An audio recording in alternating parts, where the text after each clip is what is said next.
Levamisole, very interesting ingredient.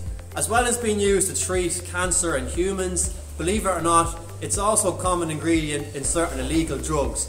Our interest in it though is because of its status as the only child in the second family of wormers, the levamisoles or the yellow wormers.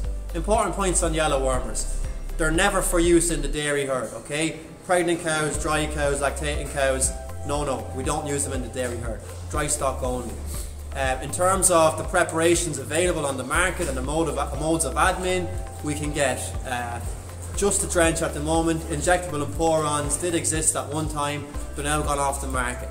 So your drench will come in either 1.5% or 7.5% formulation, and there are certain combinations available with rifoxamide. We have a product, there's also a product out there with oxyclosinide and levamisole. So if you're drenching with, for example, the 1.5%, your dose rate is quite high relative to the animal's body weight.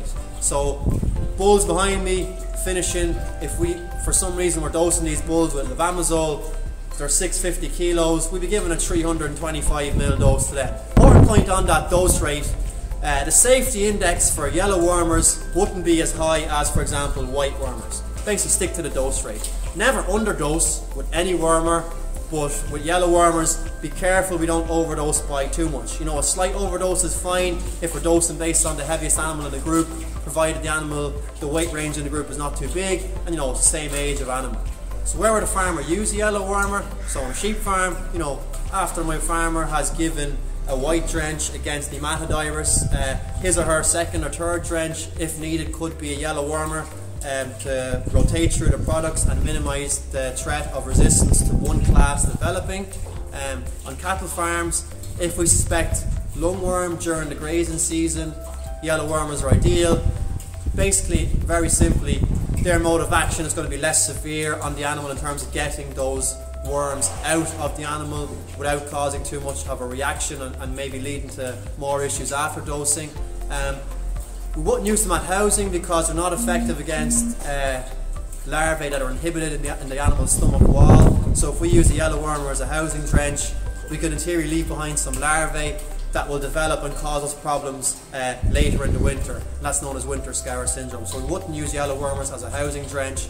But ideal on cattle farms, because a lot of cattle farms will, use pour-ons at housing because of their efficacy against obviously the external parasites as well as the internal. So if the plan is to use a pour-on at housing, we should be looking to use white or yellow wormers during the season as needed. So your meat withdrawals on these products are quite workable, 18 to 20 days depending on whether you're in Ireland or the UK. Just an important note on these, that if your product is in combination with a flucicide, for example the likes of Ciarán broadspec, your meat withdrawal will jump then because it's going to be governed by the flucicide, so it's going to be the highest withdrawal of the two ingredients obviously.